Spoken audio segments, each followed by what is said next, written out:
Assalamualaikum warahmatullahi wabarakatuh. Sampurasun mitra kaum dangu baraya tepas Sunda di mana wae ayana.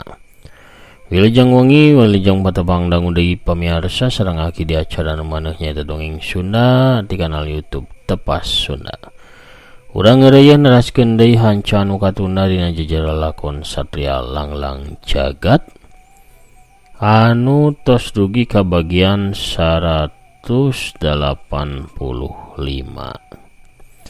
Ieu dongeng teh mangrupikeun reka Nawaredang Hati Bandung ayeuna tos dugi bagian 185 kumaha lajengana lalampahan Sanjaya Galunggung si Jawara Pedang Dewa.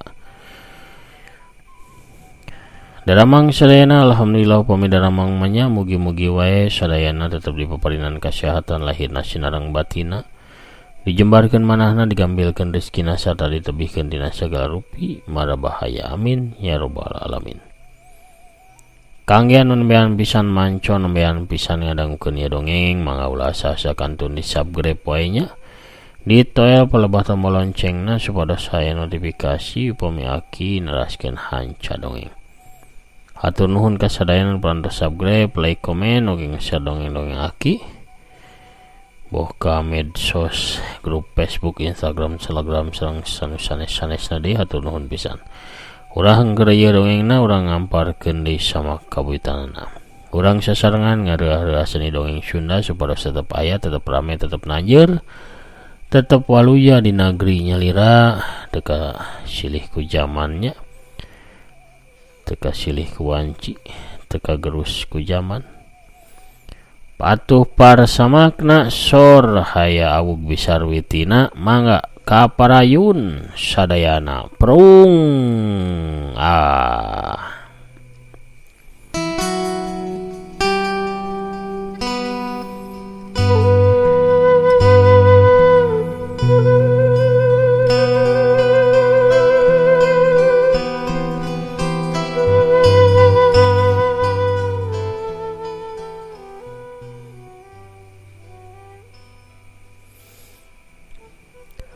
Ratu Asmaradani teh hayang patepung jeung Sanjaya lain kualatan ngarasa sono. Hayang papanggih jeung eta Jawara Kasep. Tapi kulantaran aya hal anu penting anu rek ditepikeun ka Sanjaya, sabenerna mah intina mah Ratu Asmaradani teh rek minta tulung ka Jawara Pedang Dewa. Pandita Agung Dewi Bulan pamimpin upacara suci di negeri Ringit Kancana keuna kukutukan Hyang Dewata awakna kabungkus ka bulan ku balok es di jero kuilna ku sabab eta pandita awewe teh mika cinta ka putra dewa dina bayangan dina tetempohan Indra kagenepna. Putra dewa teh mangrupa saurang jajaka anu kakasepanana satingkat aya di saluhureun kasepna Jawara Pedang Dewa. Pandita geulis teh kasmaran ka anak dewa anu sabenerna mah asmara eta teu meunang aya dina hate saurang pandita kawas dirina. Kualatan ayana cinta wakna Pandita Agung Dewi Bulan jadi kabungkus ku balok es anu teu bisa dihancurkeun ku pakarang naon bae oge. Sarta teu bisa dileehkeun ku pusaka naon bae oge. Kapaksa Ratu Asmaradani samedi di kuilna nya meunang wangsit ti dewata anu nyebutkeun lamun Pandita Agung Dewi Bulan bisa bebas tina kutukan birahi salju lamun ditulungan ku jalma anu nyeklan pusaka anti kutuk. anti racun jeung anti ilmu gaib anu katelahna mustika kujang oray emas. Ratu Asmaradani apa lamun eta kujang pusaka teh ayana atawa dipibanda ku Jawara Pedang Dewa alias Sanjaya Galunggung. Kukituna Ratu Asmaradani ngirimkeun ilmu rambah batin sanggan bisa hadir ngahiap dina alam impiana Sanjaya Galunggung. Tabina sanggeus sababaraha kali Sanjaya teh teu datang bae. Akhirna mah Ratu Asmaradani teh nugaskeun 3 utusan pikeun neangan sarta nepungan Jawara Pedang Dewa. Ratu Asmaradani boga pirasat lamun Sanjaya teh keur meunang musibah atawa keur meunang kasulitan. Kusabab eta Ratu Asmaradani ngawanti-wanti kana 3 utusanana sangkan mantuan lamun seug Jawara Pedang Dewa keur boga karepet atawa keur aya dina kasulitan.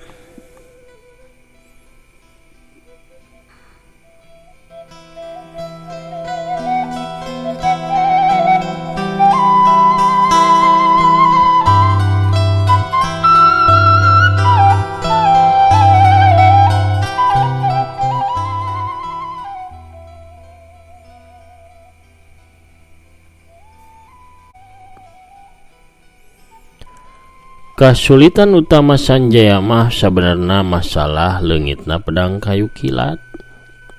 Eta pedang teh sebenarnya mah geus dicekal ku angon luak ngan bae ragrag ka sumur tembus jagat nu aya di pasir mata langit. Sumur anu teu puguh dasarna ku jero-jerona eta sumur. Sanjaya dibaturan ku Ki Gendeng Sakarat bari mawa angon luak antuk namah mutuskeun pikeun nepungan Resi Wulung Gading salaku anu boga hak kana eta pedang pusaka. Gancangna carita Sanjaya jeung Ki Gendeng Sakarat sarta angon luak geus tepi ka padepokan Resi Wulung Gading. Malah mah geus ditarima ku Resi Wulung Gading. Didinya ge masih aya Pandita Mata Lima jeung Pandita Jantung Dewa. Atuh nu ngariung teh jadi lobaan. Sanjaya nyaritakeun ngeunaan pedang kayu kilat sakumaha dongengna angon luak. Kitu kajantenana teh hayang Resi cek Sanjaya mungkas caritana. Resi Wulung Gading ungut-ungutan. Angon luak teu bisa disalahkeun. Kusawa manehna ukur budak polos anu teu apalna naon ngeunaan pedang kayu kilat. Cek Ki Gendeng Sakarat melaan menjadi muridna. Ki Gendeng Sakarat nyaritana bari sirahna dengdek sarta panonna peureum. Awas nu perlu disalahkeun Gendeng. Ayeuna mah lain wancina si disalahkeun. Tapi kumaha niat sara pikeun nyokot eta pedang. Di sumur tembus jagat. Eta sumur teh pan jero kacida. Malah mah cenah tembus ka lapisan bumi anu sejena. Kumaha lamun urang ceburkeun sukma ka jero eta sumur? Cek Pandita Jantung Dewa ngasongkeun usulna. Bisa bae urang ngagunakeun ilmu ngaleupas jasad. Satulina sukma urang asup ka jero sumur pikeun neangan eta pedang. Tapi anu perlu diingat ku urang kabehan salian ti ngandung hawa racun. Di jero eta sumur oge loba roh panasaran anu liar jeung ganas garalak-naker sabab tiwas sameme nincak kana garis ajalna. Roh-roh arcawa arwah maura kayangan anu aya di jero eta sumur tangtuna roh-roh jalma sakti anu loba kagebrusa tatiwas di jero eta sumur. Sawareh maapanan panderi tokoh-tokoh anu tiwas eta teh ku siasatna iblis naga pamungkas. Lamun sukma urang asup ka eta sumur pastina sukma urang deh bakal tarung, bakal dikarepuk ku para arwah marakayangan anu liar eta. Sukma urang bakal beakeun kakuatan sabab kakuras kudunyang harupan para arwah marakayangan. Bisa-bisa sukma urang teu bisa balik mulang ka jasadna. Namun geus kitu leuwih cilaka. Urang bakal milu jadi arwah marakayangan pangeusi di jero eta sumur. Cek Resi Ulung Gading ngajelaskeun resikona lamun tepi ka sukma maranehna asup ka jero sumur tembus jagat.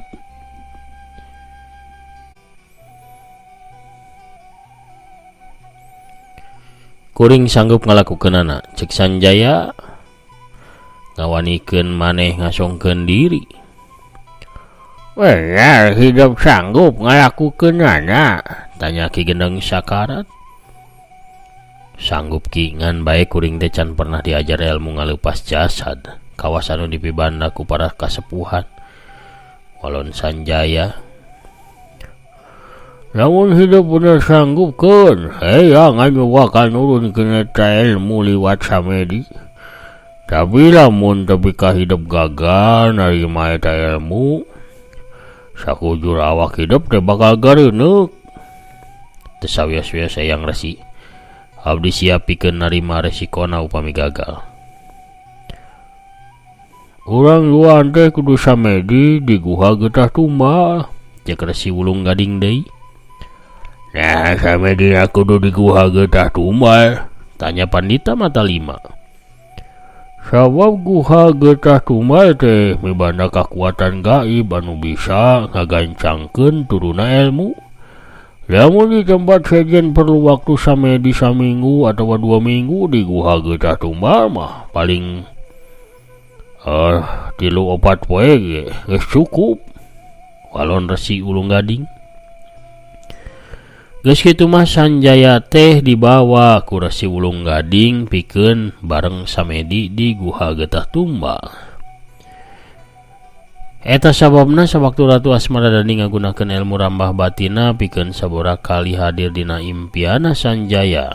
Sanjaya teu madulian, malah mah hadirna Ratu Asmaradani sabora kali ngaganggu kana samedina jawara pedang dewa.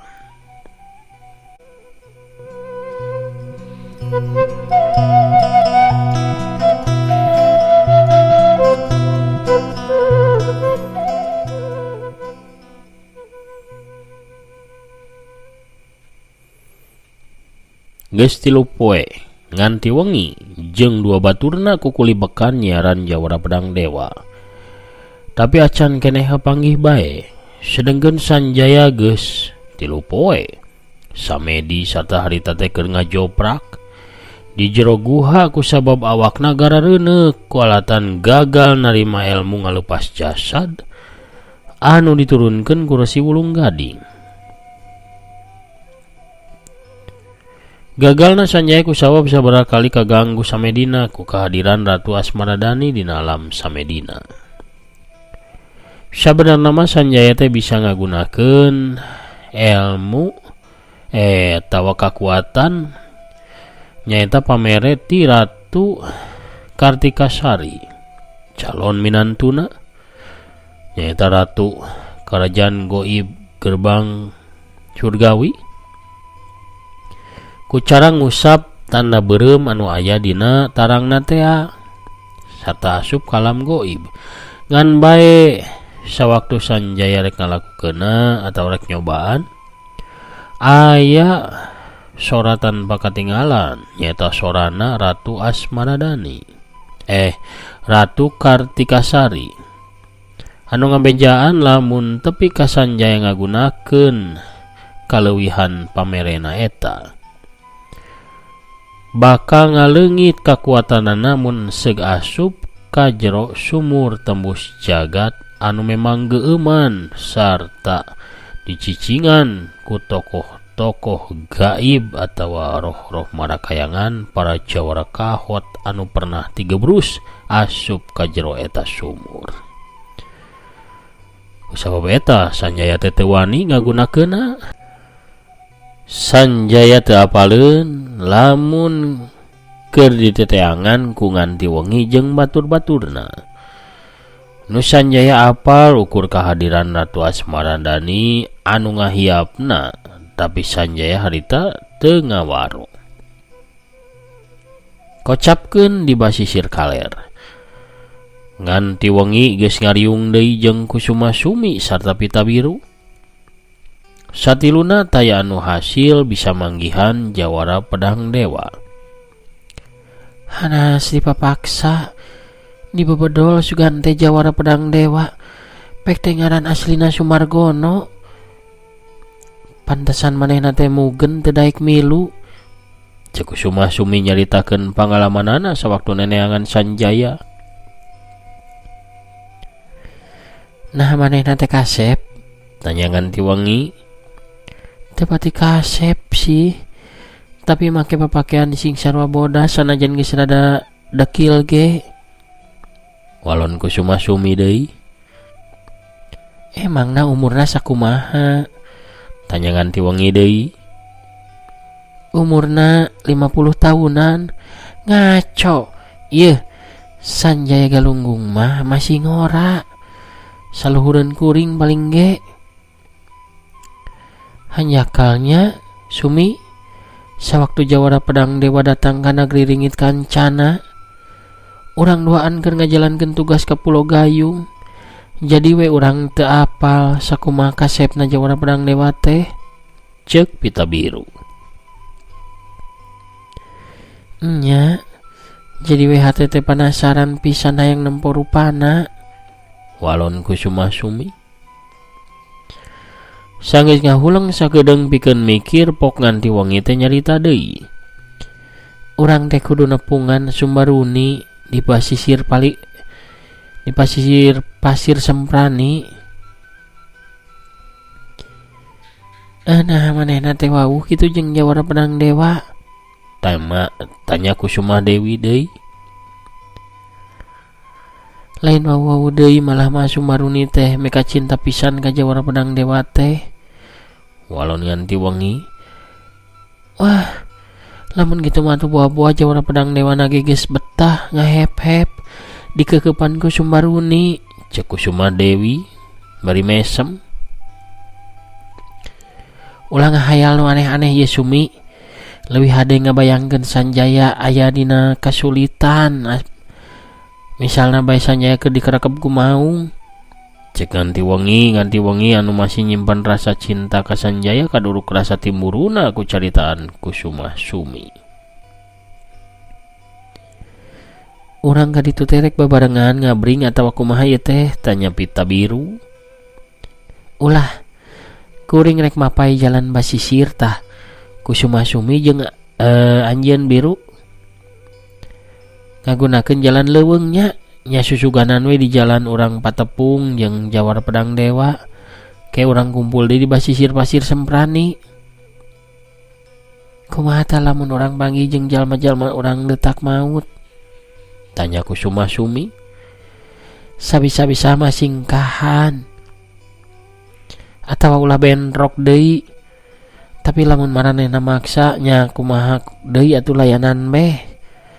Kade ulah tepi ka eleh sabab lamun anjeun eleh anjeun bakal kaduhung. Tiwas dina kayan can ningali sakumaha kasepna jawara pedang dewa. Walon nganti wengi.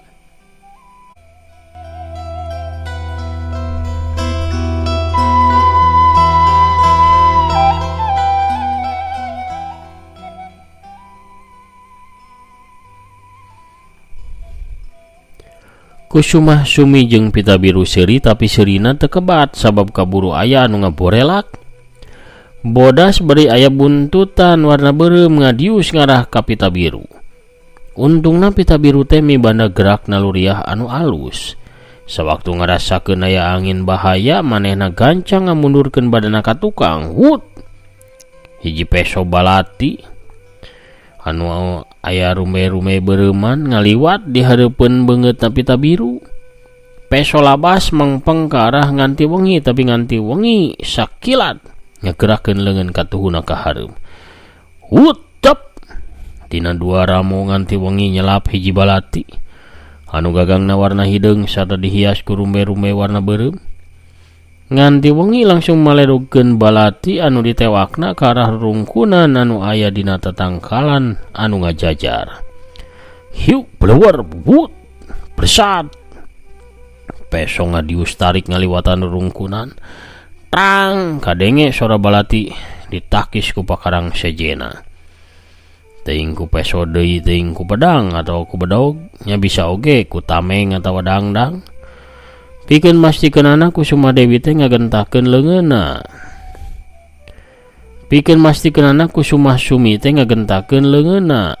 Leungeun katuhuna ka arah rungkunan. Hiuk wus.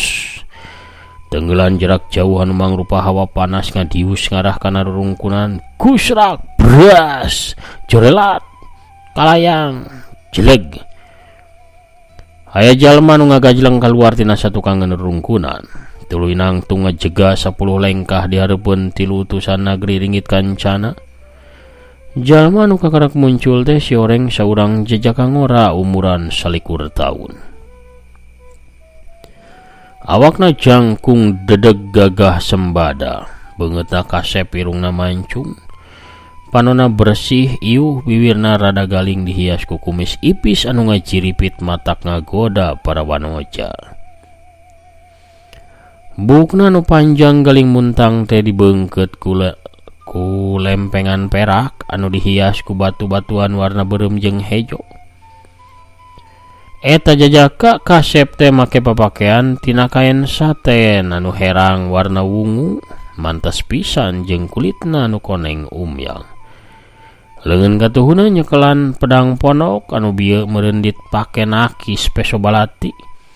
Jadi baledogeun ku nganti wengi. Pedang teh harita diasupkeun ku eta Jajaka kana sarangkana anu dijieun tina kuningan. Katilu wanoja olohok bengong ngembang kadu ningali kagagahan sarta kasepna eta Jajaka. Kabeh ukur cicing taya anu nyarita bari sakabeh panonna teu ngiceup neuteup ka arah si Jajaka kasep. Si Jajaka ngalengkah ngadeuketan anu tiluan. Bari mentang serina anu nyieun tilu hate wanoja ngadadak ratug tutunggulan. Reg si Jajaka eureun 4 lengkah di hareupeun anu tiluan. Katilu wanoja masih colohok kawas anu kasima.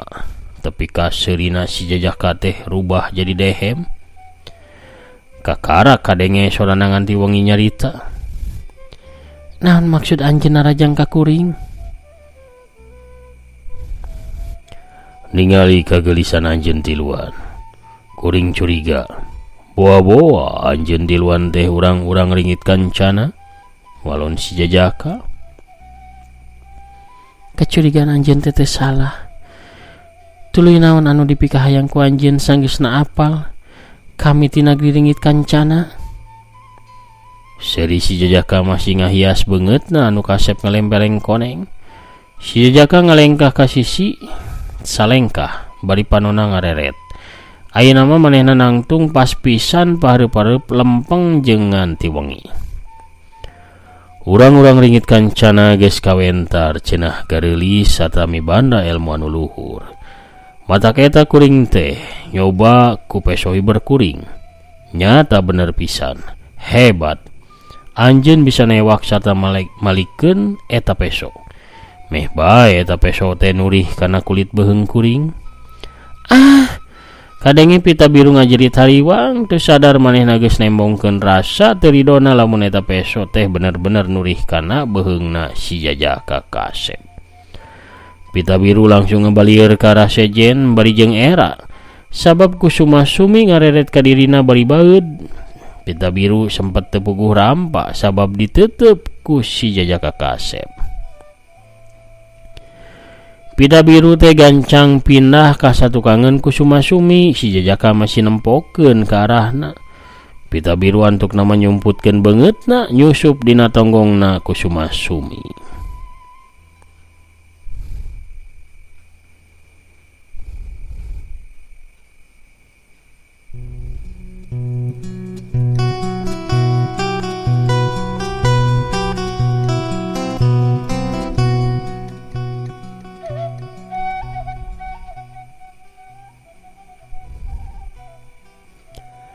Saha anjeun teh anu sebenarna? Tanya nganti wengi bari nahan hatena anu beuki ratug tutunggulan. Harisma jeung daya pikat si Jajaka teh bener-bener luar biasa. Kuring anu katelah Dewa Rayu. Walaun si Jajaka, Dewa Rayu, Dewa Rayu. Gerendang Kusuma Dewi ilalaunan meh bareng jeung gerendangna Pita Biru. Maranehna gancang nungkup bibirna sabab direret ku nganti wengi. Sabenerna ngaran kuring teh Arya Winuda, putra ti Raja Pengging anu diusir ku indung tere ti sabrak umur 8 tahun. Cek si Jajaka deui. Karunya pisan, Cek Pita Biru. Kusabab jarak Pita Biru deket pisan di satukangan Kusuma Sumi, atau sukuna jadi kena sasaran tajongan Kusuma Sumi. Anu tah jempe ka Pita Biru ku tokeran sukuna. Pita Biru jadi muringis bari jeung kukulutus. Dewa Rayu nyarita deui. Kuring ti leuleutik ge diurus sarta dirorok ku Paman Patih Janurwulung. Anu ini ti karaton bareng jeung kuring. Nu akhirna jadi saurang resi di pasir Karang Apus. Katilu urang manoja cicing ngahulang kawasan Kasima ku caritaan Dewa Rayu. Nganti wengi masih katempo tenang padahal dina jero hatena mangaguruh muji kana kakasepan si Jaka minangka palampiasan cintana anu kapendem ka jawara pedang dewa. Sanggeus netep hiji-hiji beungeut katilu wanoja geulis di hareupeunana. Dewa Rayu nyarita deui. Ki Patih Janurwulung boga lanceuk anu katelahna Dwi Pajati. Kuring memang muridna Ki Janurwulung tapi oge diditah guguru ka Paman Dwi Pajati. Sanggeusna Paman Janurwulung tilar dunya, kuring teh cicing di tempatna Paman Dwi Pajati salila 2 tahun. Kuring mantuan Paman Dwi Pajati ngajar murid-muridna. Tapi Paman Dwi Pajati teh tiwas can lila ieu. Tiwas sawaktu tarung jeung saurang lawan. Kuring anu kahutangan budi, boga tekad malespati tiwasna Paman Guru Dwi Pajati. Kuring geus naluntik saha sabenerna anu geus nandasa Paman Guru Dwi Pajati. Nyatana anu geus nandasa Paman Dwi Pajati teh saurang wanoja urang nagri Ringgit Kancana. Anu ngaranna teh nganti wengi. Kebeg. Tilu urang wanoja bareng ngarenjag reuwas sawaktu ngadenge ucapan panungtung ti Dewa Rayu. Nganti wengi anu tadi tenang paromana, ayeuna mah langsung ngadadak katempo regeng. Pok manehna teh nyarita. Kuring teh rumasan nandasa saurang lawan anu ngaranna Dwi Pajati. Oh, jadi anjeun anu ngaranna nganti wengi teh. Nya, bener kuring nganti wengi. Jadi anjeun jalma anu nandasa Paman Dwi Pajati alias tapak iblis di paguron Pasir Tawu. Nganti wengi jadi ngajenghok. Manehna teh nyangka lamun tapak iblis teh geuning ngaranna mah Dwi Pajati. Tapak iblis memang tiwas di leungeunna nganti wengi.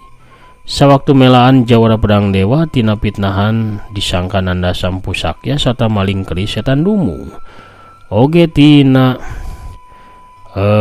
niatna Dwi Pajati alias tapak iblis anu rek nandasa ka Sanjaya. Kiwari nyatana eta Jajaka kasep teh aya di pihak tapak iblis. Sarta boga niat rek malespati ka dirina. Nganti wengi teu hayang nganglas atawa mindingan kana dirina sabab dirina yakin naon anu geus dilakukeunna teh aya dina jalan bener. Pok nganti wengi teh nyarita. Bener. Kuring anu nandasa tapak iblis. Lamun anjeun rek malespati sok teu naon. Hampura geulis. Kuring gapaksa sabab kuring kahutangan budi ku Paman Dwi Pajati. Cek Dewa Rayu bari imut sikapna teu nunjukeun rasa ambek atawa kawas anu rek malespati. Dina kayan kitu curelat kalayang cle aya saurang awewe tengah tuh datang ka tengah-tengah jalma nu keur ngariung. Jeleg. Di samping jangkung make kabaya koneng, leungeun kencana ngelek boboko sedengkeun leungeun katuhna nyeklan nyiru anu disuhun dina luhur sirahna. Keh lah rek ribut atau rek bobogohan ge sok bae nya. Ibi mah rek ngalarang ieu geuning aya budak kasep hiji deui. Eta kumisna meni halus, meni rapi ngajiripit, meni mancrit deh. Ieu kasep rek gelut atau rek sosonoan tah meh rosa tanagana nya. Borong heula awug ibi ieu jeung kukurawu ibi sok can aya nu meuli ieu teh can panggih palangan. Sok matak dedeyeun awug ibi mah nya amis raos kareueut pokona mah. Moal naon deh mau bisa mepohokeun. Sok mangga diborong heula diborong neng garilis. Pohara pamirsa. Kuno rojolna Bisarwiti urang cekapkeun heula dongengna dugi ka dieu. Lalampahan Sanjaya si Jawara Pedang Dewa dina lakon Satria Langlang Jagat bagian ke-185 cag urang teu dihaneulem sieum geusan sampeureun. Urang tuna dihanjuang siang geusan alaeun urang samper di bagian anu salajengna hapunten atuh bilih kirang merenah kadanguna pamiarsanya. Kumargi akina bindeng ya teh musim pancaroba panginten pelu deui. Kumargi tos mulai hujan di aki mah ya teh beujeng kebul dibanjur ku hujannya pius. Tapi sanaos kitu mugi-mugi wae pamirsa masih tiasa nampinya kana dongeng aki. Hatur nuhun kasadayanan pando satia manco satia ngadangkeun oge ngarojongkan dongeng-dongeng aki. Sakitu heula nu tiasa kapihatur aki namit mungkur. Assalamualaikum warahmatullahi wabarakatuh. Permios caga hanca.